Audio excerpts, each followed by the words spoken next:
July 2025 অপরাহ্নে vision of Bengal ও সংবাদ শিরোনামের যৌথ প্রয়াসে বিশ্ব বাংলা কৃতি ও গুণীজনদের সম্মান করা হলো বিবেকানন্দ হলে।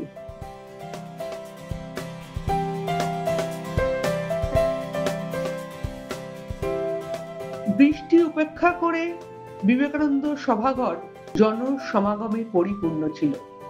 নানা রকম সুন্দর সাংস্কৃতিক অনুষ্ঠানটিকে একটি আলাদা মাত্রা দিয়েছে। 1905 সালের 16ই অক্টোবর ব্রিটিশ সরকারের বঙ্গভঙ্গ পরিকল্পনার অন্যতম ভিত্তি ছিল সাম্প্রদায়িক বিষবৃক্ষরোপণের চিন্তা।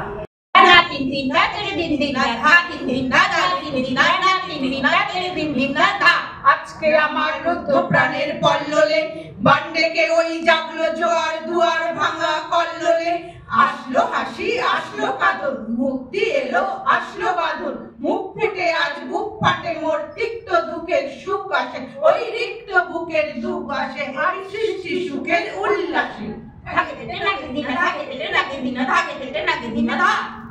ইসলামের লেখা বিদ্রোহী কবিতা আনন্দময়ীর আগমনে সন্ত্রস্ত ব্রিটিশ সরকার বিপদের আঁচ পেয়ে 1923 খ্রিস্টাব্দের 16ই জানুয়ারি তাকে 1 বছরের সশ্রম কারাদণ্ডে। আমাদের শুভ উদ্বোধন প্রদীপ প্রজ্বলনের মাধ্যমে জোরে করতালি।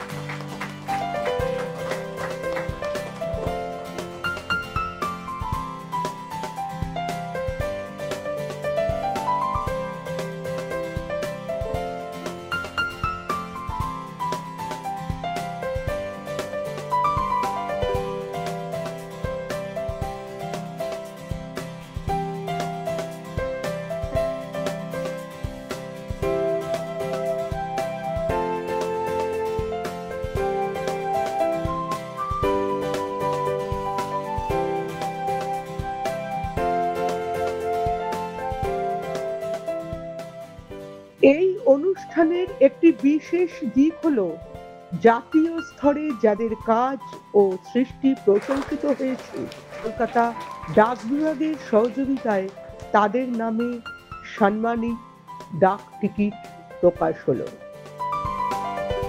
সেই সম্মানীয় ব্যক্তিবর্গ হলেন বিশিষ্ট চিত্র পরিচালক নন্দিতা রায়, বিশিষ্ট সঙ্গীত শিল্পী ইন্দ্রাণী সেন, স্বনামধন্য সাংবাদিক ক্রীড়াবিদ গৌতম ভট্টাচার্য, বিশিষ্ট অভিনেতা দেবশঙ্কর হালদার, ডক্টর কিংশুক চক্রবর্তী শিক্ষাবিদ এবং এরিয়েন ক্লাবের প্রাক্তন সচিব মাননীয় সমর পাল মহাশয়।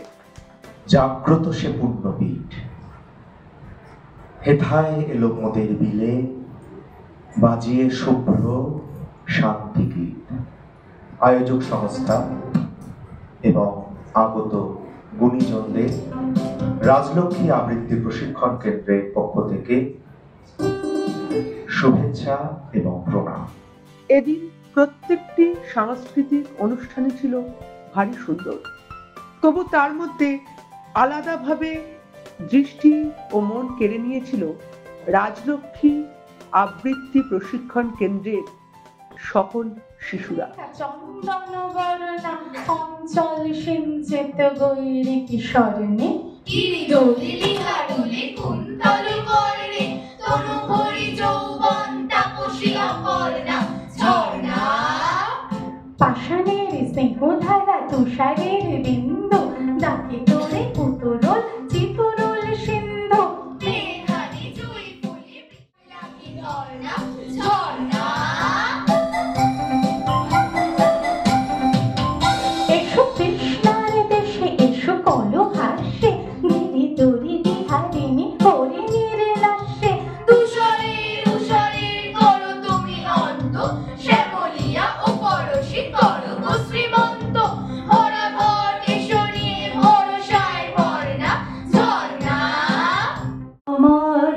করো তোমার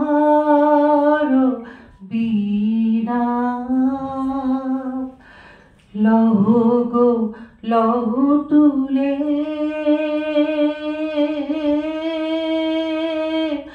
আমারে করো তোমার বীণা। চলচ্চিত্র শুধু আমাদের হাসায় না, কাঁদায়, কোথাও চোখে জল আনে, প্রশ্ন তোলে, উত্তর খোঁজে, জীবনের প্রতি এক নতুন দৃষ্টিভঙ্গি তৈরি করে। বাংলা সিনেমার ইতিহাসে নন্দিতা রায় একটি গুরুত্বপূর্ণ নাম, যার আলো আমরা এরপরেও ছড়িয়ে তার আলো ছড়িয়ে পড়ুক আমাদের সবার মাঝখানে। তাকে আমরা এই অনুষ্ঠানে পেয়ে সত্যি আমরা ভীষণ সম্মানিত বোধ করছি। ওনাকে তো উনি অলরেডি ব্লেসড, ওনাকে আমাদের সবার তরফ থেকে অন্তরে শ্রদ্ধা।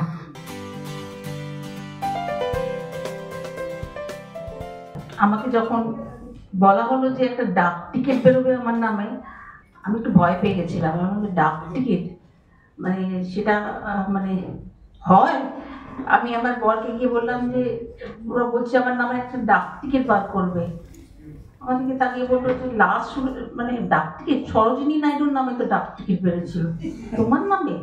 আমি আরো দমে গেলাম। না না, আমার মনে হয় এটা ঠিক নয়। মানে আমি সেই জায়গাটা কি অর্জন করেছি, ডাক টিকিট বার করবে আমার নামে, সেটাই আমি মানে ভেবে পাচ্ছিলাম না। আমি ধন্যবাদ জানাতে চাই আপনারা এই সম্মানটা আমাকে দিয়েছেন। সরোজকে ডেফিনেটলি বারবার ফোন কল করে আমাকে মানে মনে করিয়ে দিয়েছে আসতে হবে, কিন্তু দিদি আসবেন তো, আসবেন তো? হ্যাঁ আসবো তো। অডিয়েন্সকে যারা আমাকে এত ভালোবাসে, তারা সবসময় আমার পাশে থেকেছে। আমি এখানে গানও গাইতে পারবো না, আর আমি এত সুন্দর বক্তৃতাও দিতে পারবো না, ছবিও দেখাতে পারবো না আমার, কিন্তু কথা দিলাম ভালো ভালো গল্প আপনাদের আমি মানে আপনাদের জন্য আমি বানাবো, তৈরি করবো, সিনেমা বানাবো, এবং আশা করছি আপনারা যেভাবে আজকে আমার পাশে আছে সবসময় থাকবেন। নমস্কার। আমাদের মধ্যে আছেন গৌতম ভট্টাচার্য, বাংলা ক্রীড়া সাংবাদিকতায় রাখাল ভট্টাচার্য, পরেশ নন্দী, মতি নন্দী, এদের পরবর্তী প্রজন্মের এক উজ্জ্বল নাম গৌতম ভট্টাচার্য। শুধু বাংলায় নয়, বাংলার বাইরেও তার খ্যাতি। যে কোনো সম্মাননা জ্ঞাপন তো অনেক জায়গায় হতে পারে, কিন্তু সবসময় এখন আমাদের নেটে শিখিয়েছে লোকেশন। এটা এত এত গুরুত্বপূর্ণ একটা জায়গা যে স্বামীজির বাড়ি, যেটা যুগ যুগান্ত ধরে বাঙালিকে আবিষ্ট করে রেখেছে। আমি গত বছর শিকাগোতে গিয়েছিলাম, যেখানে ধর্ম মহাসভায় উনি বক্তৃতা দিয়েছিলেন, সেটা এখন অনেক ছোট করে দেওয়া হয়েছে। সেই জায়গাটায় বসে অনেকক্ষণ বসেছিলাম, ভিডিও করেছিলাম। আসলে আমাদের বাড়ির সঙ্গে রামকৃষ্ণ মিশনের একটা প্রগাঢ় সম্পর্ক রয়েছে।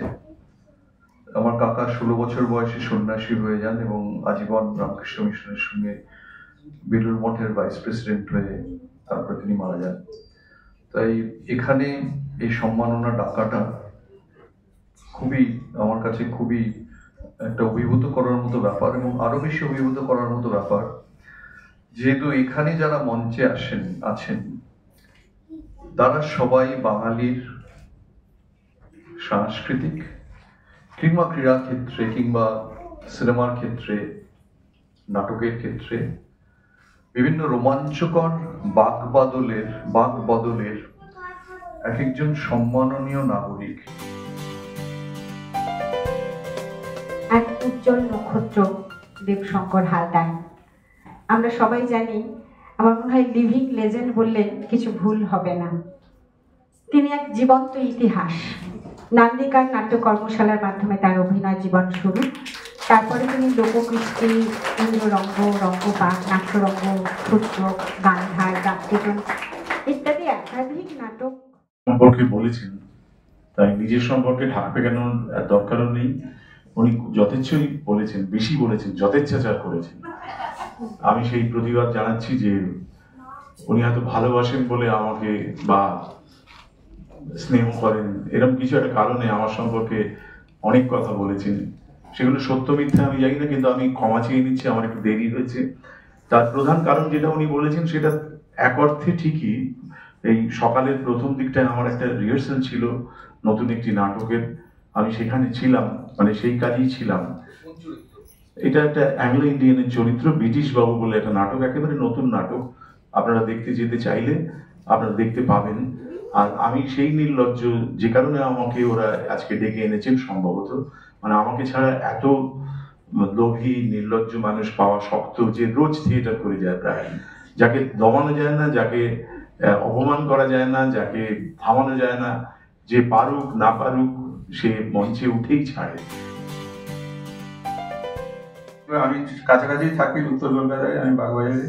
আমরা অনেক ছোটবেলা থেকে এই বাড়িতে এসেছি, কিন্তু আমরা এই হলেতে কোনোদিনও আসতে পারবো এটা কোনোদিন ভাবিনি। এই জন্য সরোজকে আমার ধন্যবাদ। আমি খেলার মাঠের লোক, অনেক রকম পুরস্কার পেয়েছি, কিন্তু আজকের এই পুরস্কারটা আমার কাছে একটা আদর্শ হয়ে থাকবে। সমাজের বুকে দক্ষতার সাথে সাংস্কৃতিক ও অন্যান্য ভালো কাজ করে যারা সমাজকে আলোকিত করে চলেছেন, এরকম কিছু বিশিষ্ট গুণী ব্যক্তিকেও ওই মঞ্চে পুরস্কার প্রদান করা হয়।